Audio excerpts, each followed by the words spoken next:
Welcome back to the Deep Dive. Now, as you know, we're part of the Addis Fortune team, Ethiopia's largest English weekly newspaper. And, well, we spend our days sifting through the most critical stories shaping the nation. So today our mission is really to bring you the best of that work. We're extracting the most important nuggets of knowledge and insight directly from the pages of our recent issues. Think of this as your shortcut to being truly well-informed on the current pulse of Addis Ababa and Ethiopia. Okay, let's unpack this.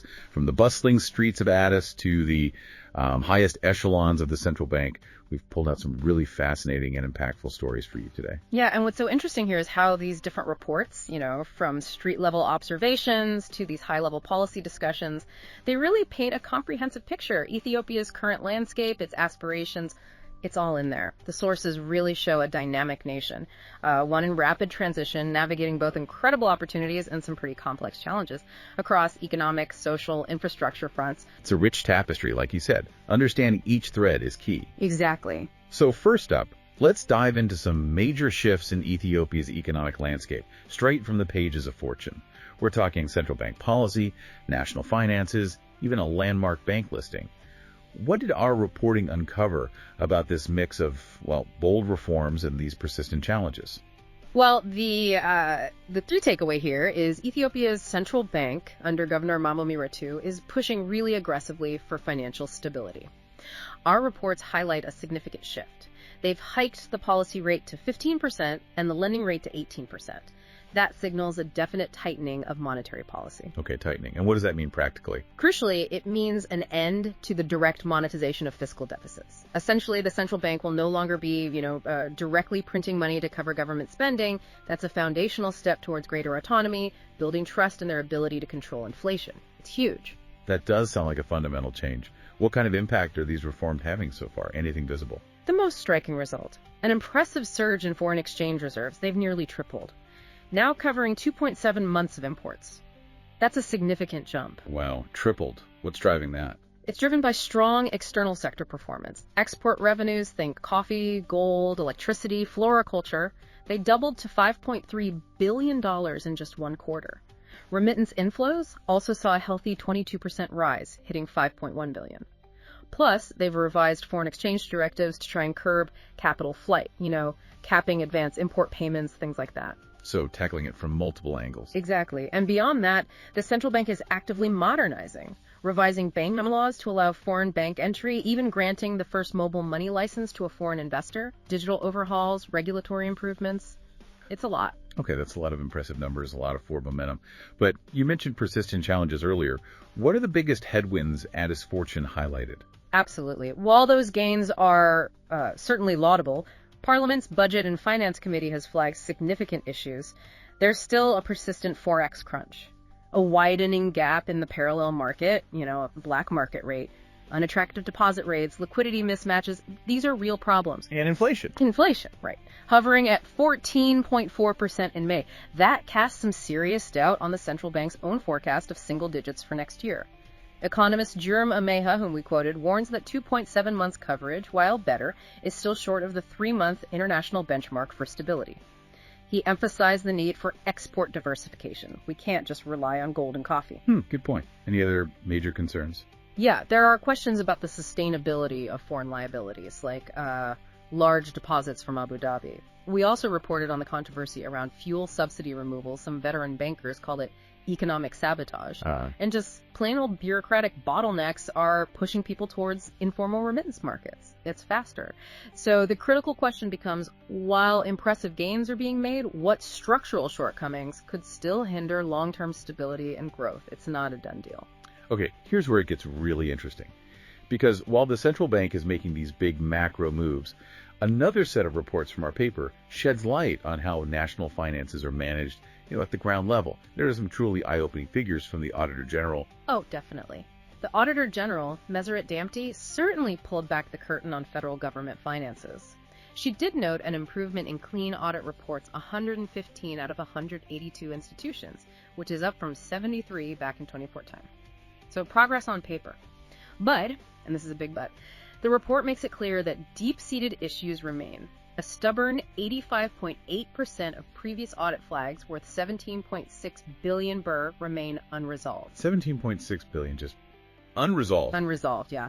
We're talking billions in unpaid customs duties, income tax arrears, and the federal government's deficit.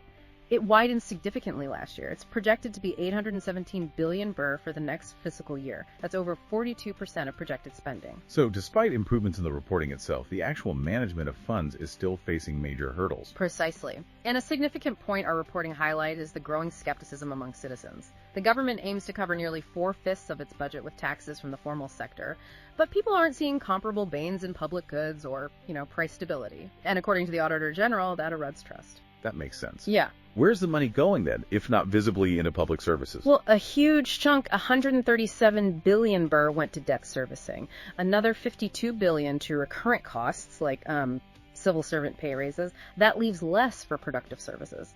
Even more startling, 14.5 billion birr in budget allocations for capital projects just went unused in 2023-24. Unused for capital projects. Unused. The Ministry of Agriculture alone left 7.8 billion birr unutilized. And then you have the universities. They're recurrent offenders, often overspending wildly on one hand because of underestimated costs for things like student meals, while leaving millions in allocated funds untouched on the other. It's messy. Wow, that's quite a disconnect. What other significant issues did the Auditor General's report uncover in our reporting? It also highlighted ballooning public receivables. That's debts overdue to the government. 32.9 billion birr, some debts over a decade old. And get this, only a small fraction, 14.2% of previously identified recoverable amounts from past audits have actually been collected. And the federal government itself owes 11.3 billion birr in overdue payments to others. So, money owed to the government isn't collected, and money owed by the government isn't paid. Pretty much sums it up. The Auditor General proposed clear solutions. Recover the outstanding funds, enforce penalties, institutionalize real-time budget redistribution to address shortages. But if we connect this to the bigger picture, the report really highlights a critical disconnect. Financial reporting might be getting better, but the operational discipline, the enforcement, those remain major hurdles to fiscal efficiency and, crucially, public trust. Okay, but it's not all about challenges and audits, right? Addis Fortune also brought us news of a significant step forward in Ethiopia's financial markets, something a bit more optimistic. Indeed, Gada Bank. They've made a landmark listing on the Ethiopian Securities Exchange, the ESX. It's only the second financial institution to go public, following Wegagen Bank. They used what's called an introduction method. So they placed existing shares on the secondary market without raising new capital right away. Okay, so what's the benefit of doing that? It provides newfound liquidity to over 30,000 shareholders. We're talking 1.2 million shares valued at 1,000 birr each. And Gada Bank has shown remarkable growth since it was founded just a few years ago. Nearly 9 billion birr in total assets now. They've achieved a significant financial turnaround too, from a net loss to a 247 million birr net profit by December 2024. Really impressive turnaround. That is impressive growth. What's the broader significance of this listing for Ethiopia's financial future? What are they hoping to achieve? Well, the bank aims to enhance shareholder value, obviously, increase transparency through mandated disclosures that comes with listing, mobilize long-term capital down the road, and extend financial services to underserved markets. That's part of their mission. It's also a big vote of confidence for the ESX itself, which only officially launched back in January 2025. But it's early days for the ESX. Are there challenges? Oh, absolutely. Our reporting also touched on these early-stage challenges. Things like misinterpretation of listing requirements, a scarcity of qualified investment advisors. It got to the point where the regulator, the ECMA, had to temporarily allow banks to self-prepare their prospectuses. Not ideal. Professor Dikido Alamu, an expert we spoke with, also warned about potential governance complications, especially the risk of majority shareholding undermining minority rights in these newer institutions. Governance risks. So the critical question looking forward is, it's really, how will the ESX navigate these early bumps in the road? How can it foster a truly robust and trustworthy public equities market? And what implications does this have for future capital mobilization in Ethiopia? It's a space to watch. Definitely. Okay, now let's turn our gaze from the financial markets to the incredible human stories and transformations happening on the ground in Addis Ababa. Fortune spotlighted two very different but equally impactful areas recently: the rise of street photographers and the escalating school fee crisis. Yeah, the reporting on Addis Ababa's street photographers reveals this fascinating phenomenon.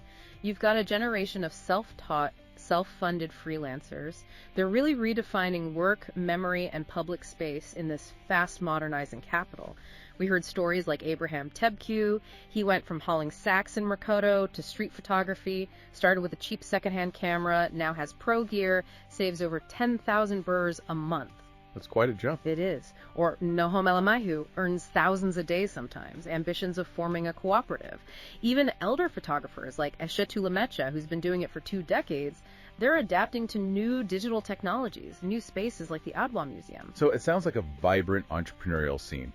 But what are some of the challenges these photographers face in this changing urban landscape? It can't all be smooth sailing. No, definitely not. It's vibrant, but they face significant hurdles. The city's corridor development project, for instance. While it creates new picturesque spots like Mescal Square, which is great for business, it has also displaced residents and led to sort of turf battles over the best photography locations. Ah, competition for space. Exactly. And photographers often have to pay daily fees to park administrations just to work there. 500 birr a day at Mescal Square, for example. Plus, some areas have informal bans. They hit bureaucratic walls, too, when trying to formalize, needing a letter from the district just to form a cooperative. It's frustrating for them. So a mix of opportunity and bureaucracy. What do the experts say? Well, our business consultant, Misakir Muligeta, views this shift as overdue. He urged photographers to get organized, for legitimacy, for bigger contracts. He suggested diversification, too. His key point was they need to offer creativity, originality, and professional quality, something you can't just get from your phone. So yeah, the story really highlights both this incredible entrepreneurial spirit in Addis and the complex interplay between urban development, informal economies, and that struggle for formal recognition. Right.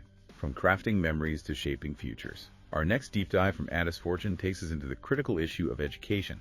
And here, families are facing what sounds like an agonizing choice. Indeed. Parents are really caught in a bind as private school fees escalate significantly. Our reporters spoke with parents like Mehirat Yohannes. She saw a 65% jump in monthly fees for her kids. Suddenly, it's over 6,500 birr a month. It's forcing her to seriously consider public schools, even if she previously preferred private. 65%. Are these increases widespread? Hugely. The city's Education and Training Quality Regulation Authority, the ETQRA, actually had to step in. They capped tuition rises at 65% after over 90% of the 12,227 private schools requested increases ranging from 100% up to a staggering 263%. 260%, that's unbelievable. And are parents getting value for money? What about quality? Well, that's the painful irony. These fee hikes come amidst serious performance concerns. Our reporting cited the shocking statistic that over 95% of grade 12 students failed the national exams in the 2022-23 academic years. So quality is a massive issue across the board. So the quality isn't necessarily matching that escalating price tag. Yeah. What are the school's arguments then? Why such steep increases? The schools say they're simply struggling. Rising operational costs for everything, chalk, paper, cleaning chemicals, and merciless rent increases. We reported on Falcon Academy paying $500,000 birr a month for leased compounds, facing 17% annual rent hikes. Another school, New Flower Academy, pays $1.2 million birr monthly for 3 rented sites. Rent went up 20%. Wow, the rent pressure is immense. Immense. Plus, high staff turnover. Teachers are leaving because salaries just aren't keeping pace with the cost of living. That adds huge financial strain. So, as private tuition becomes unaffordable for many, what happens? Public schools in Addis took in 98,000 new pupils last year. Parents are, as the saying goes, voting with their feet. 98,000, that's a huge influx into the public system. Is the system ready for that? What's the response? The city administration is trying. They've allocated 1.9 billion birr for expansion, adding numerous new school blocks, new facilities. But it's a national challenge, too. Something like 85% of schools across the country are below standard. There's a big national campaign, Education for the Generation, trying to raise funds and build new schools. Okay, so there's this massive shift happening. What's the core of the debate here about finding a solution? Well, you have different viewpoints. Economist Leda Sarah, whom we interviewed, argues that ideology, like strict fee controls, should bend to the reality of affordability. He suggests maybe subsidies or rent relief for schools, government support for both public and private schools to prevent the whole system from failing. He even suggested low-interest loans for private school owners so they can build their own premises instead of renting. Interesting ideas. What's the counter-argument? Others, like Samuel Woldekadon from the School of Tomorrow, see fee ceilings as an affront to the free market. They argue fees should be negotiated between schools and parents. They fear a wave of private school closures, which would just push even more students into already crowded public classrooms. So the critical question this raises is, how do you strike that balance between ensuring quality education and maintaining affordability, especially in a city like Addis with rapid urbanization and high inflation? There are no easy answers. No easy answers at all. Okay, finally, Addis Fortune also shined a light on another really pressing issue, road safety, and the broader governance challenges within the transport sector. It sounds like a complex picture. Ambitious reforms meeting, well, real-world friction. It is complex. The federal government is betting big on a sweeping overhaul of the driver licensing regime that's set to launch next year. There's a big focus on professional certification for thousands of heavy truck drivers who, interestingly, will have to finance their own retraining. Retraining funded by the drivers themselves. Okay, what's the government's reasoning? Well, Transport Minister Ali Musema points the finger squarely at drivers. He attributes a staggering 68% of accidents to unethical behavior. The stated goal is to purge unqualified and unethical drivers. And the urgency is clear from the data in our reports. Last year, Ethiopia recorded over 35,000 road accidents. That led to more than 2,700 deaths and nearly 5,000 injuries, a significant increase from the previous year. So the ministry has a clear diagnosis: bad drivers. But what do industry experts and academics say? Is it solely about driver behavior? Did our reporting find consensus? Not at all. Our reporting found that critics from both the industry itself and academia contend that the ministry's approach is, quote, overly simplistic and very biased. Yurgalim Safani from the Heavy Truck Employers Association argues it's not about tests, but discipline. He blames accidents on poor driver motivations, substance abuse, abysmal wages. So systemic issues affecting the drivers. Exactly. Solomon Zudu from the Drivers Association echoes this. He called technical skill gaps a red herring. He said drivers are overworked, underpaid, treated unfairly, employers violate labor laws. He points to poor work ethics, yes, but also insufficient vehicle inspections. And academic Abialina listed poor infrastructure, aging fleets, lax pedestrian safety enforcement, and a deeply flawed, corruption-riddled vehicle inspection regime as the real drivers of the crisis. Okay, that paints a very different picture. What about pedestrians? A crucial point. Abi noted that 86% of the road deaths in Addis Ababa last year were pedestrians. And most incidents happened on weekends, often involving speeding. That points to issues in urban planning, policing, traffic calming, things well beyond just driver competence alone. So a much more systemic problem than just individual driver actions. Precisely. And our reporting shows this dysfunction extends beyond just licensing.